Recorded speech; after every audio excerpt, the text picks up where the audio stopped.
Hello guys, welcome to my YouTube channel Movie Time. During a kart race, Layla is having trouble concentrating and ends up losing, leaving her in tears.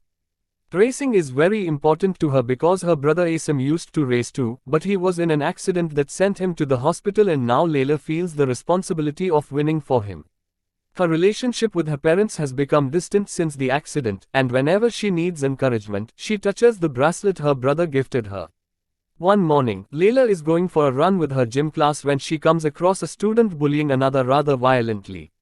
Layla's friends tell her she shouldn't get involved, but when the bully insults her brother, Layla loses it and kicks the bully in the face. After class, her friend shows concern about Layla's mental stability and offers her support, but Layla wants to be left alone. In the evening, she decides to go to the amusement park to distract herself and forget about what happened. Meanwhile, the news shows the kidnapping of a young man called Seuls is current again 10 years later because a body has been found and there's a high chance it could be him.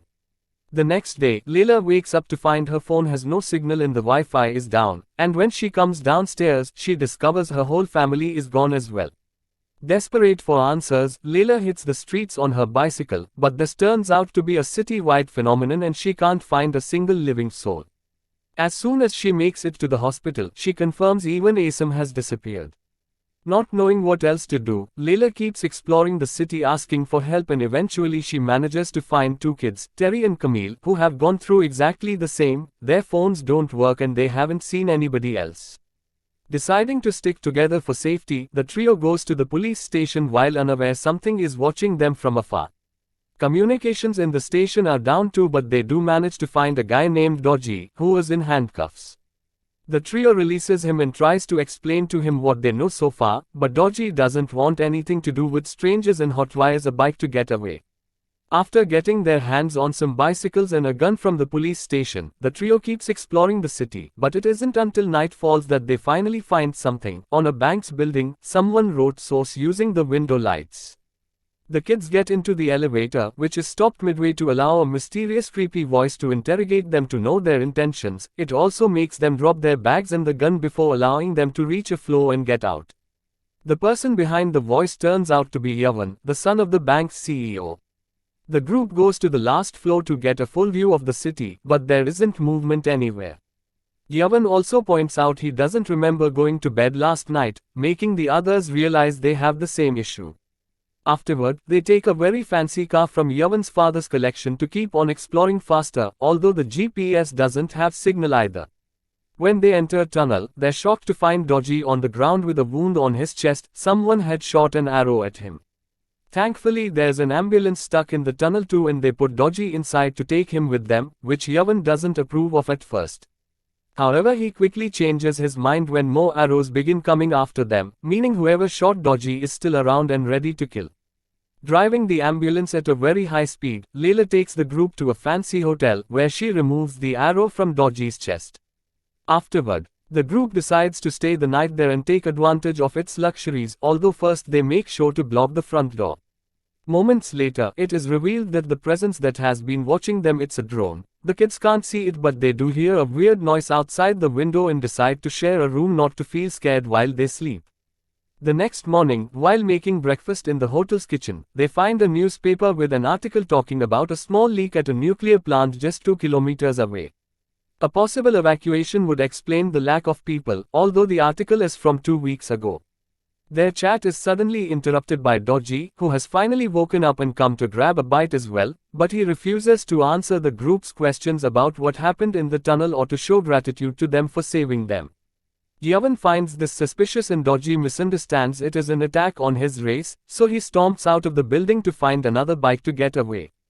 Layla and the others follow Dodgy in a car, but they can't even reach the edge of the city because they discover the entire area is surrounded by a mysterious hot fog that burns your throat if you get too close.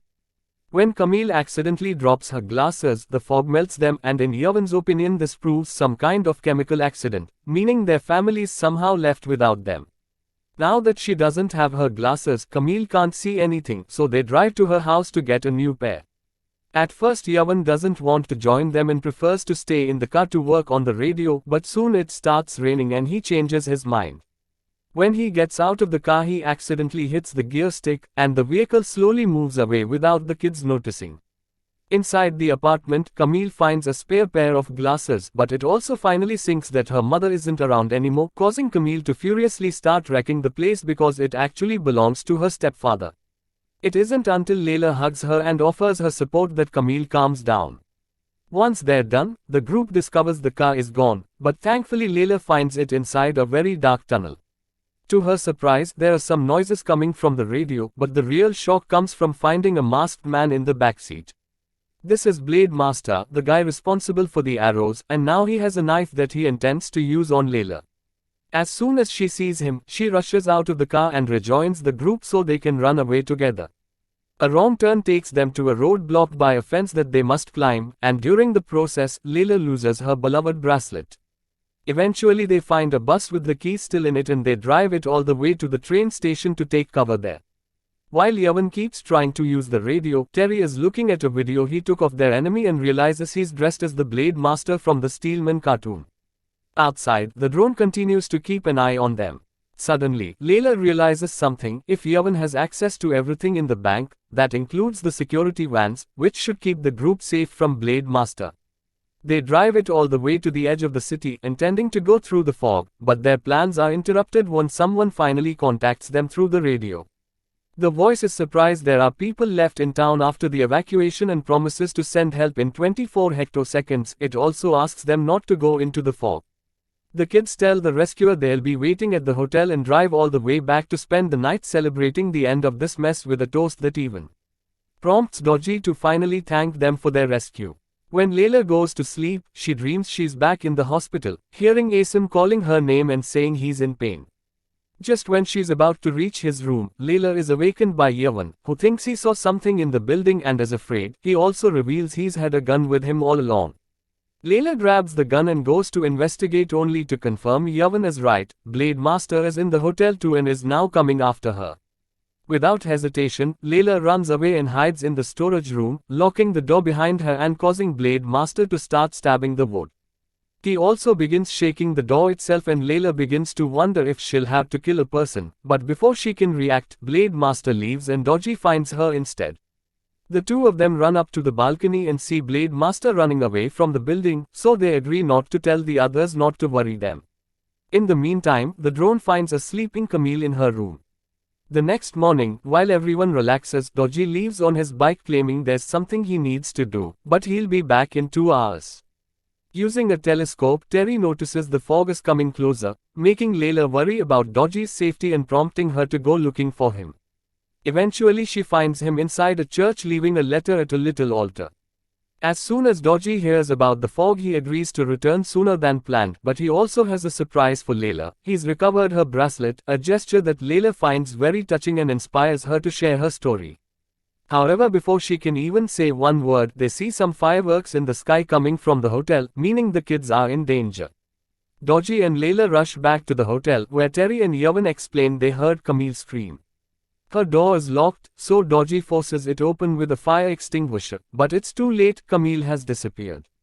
At that moment, the drone appears in the hallway and asks the group to follow it if they want to see Camille again. Driving the security van again, the group follows the drone to an abandoned building, where only Dodgy is allowed to enter.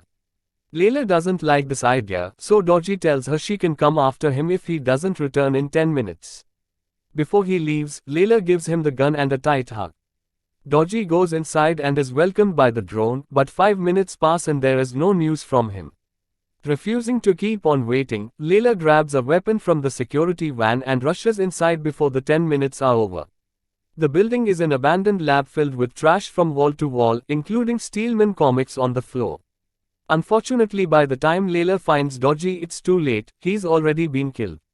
Blade Master takes advantage of Layla's distraction to jump on her to kill her, but luckily Terry shows up and knocks him out with a quick hit to the head.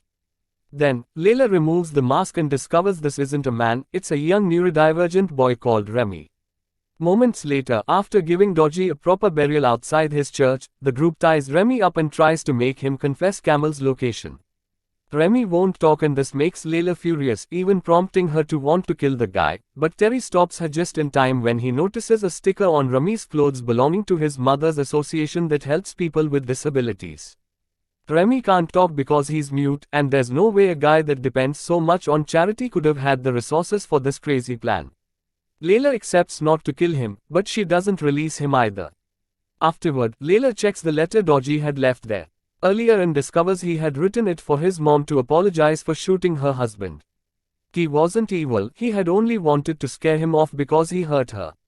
At that moment, a noise startles everyone. The radio gets in contact again to know why they left the hotel. The kids inform them they're in the church now, and the voice starts laughing, calling him as gullible as Remy, who he refers to with a slur. It had always been the real Blade Master talking to them on the radio, which explains how he could always find them, and now he puts Camille on so they can hear her cry for help. Suddenly, an explosion goes off outside and destroys various sections of the church walls, allowing the fog to get inside. The kids release Remy and bring him with them into the security van, which they use to escape. Once they're far enough from the fog, they discuss where to go next while Yavan handles the radio, but he can't make it work again. In the end, they park the van near a bridge and try to rest for a while before taking any decision. Layla dreams of the hospital again and Asim tells her to hurry, but before he can indicate exactly where to, he screams in pain and Layla wakes in tears, clinging to Terry for comfort.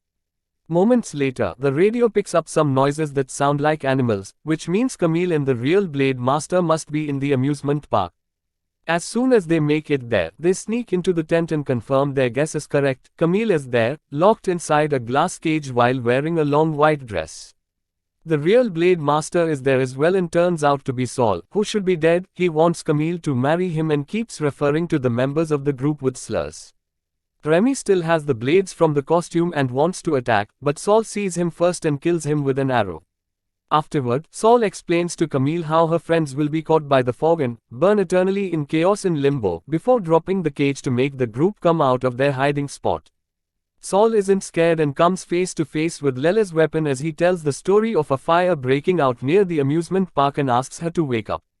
Layla can't take his taunting and shoots him, but it just makes Seuls laugh before he takes out a suspicious sheet of paper from his pocket. While Terry and Yavan free Camille, Layla takes the paper with her to the amusement fair as she finally begins to remember what happened the night before it all began. While she had been having fun at the fair, she came across all the members of her current group, and the fire caught them there. It turns out all 5 of them plus Remy are actually dead, and the paper is a flyer announcing an event in memory of the victims. Terry and Yavan come after her to warn her the fog is coming closer, but they freeze when they discover the truth as well. Realizing people can't die twice, Layla gets in a car and drives all the way back to the church to dig out Dodgy, who effectively is perfectly fine. When he asks for an explanation, Layla loses it and begins laughing, mentioning how they're all dead and how they all probably are just part of her imagination before running away. As soon as she finds the fog, Layla lets her body fall into it and instantly becomes unconscious, so Dodgy picks her up and goes to find the others in order to think of a way to help her. While the group tries to locate some water to lower her very high body temperature, Layla dreams of the hospital once more. This time she manages to reunite with Asim, who tells her to cross the limbo and cross the fog. At that moment, she wakes up thanks to her friends having found a lake and dipping her in it. The fog keeps coming closer, but Layla knows what to do now. The group goes back to the security van and after everyone puts on gas masks, Layla follows Asim's advice to enter the fog. For many long minutes, there's nothing but constant shaking and darkness, and the van doesn't stop until they come across a source of light. The kids have finally crossed limbo and reached heaven, which presents itself as a big open field with a huge building in the middle of it. Inside, the group finds hundreds of other souls cheering for their leader who turns out to Seuls, and his presence makes the friends wonder if this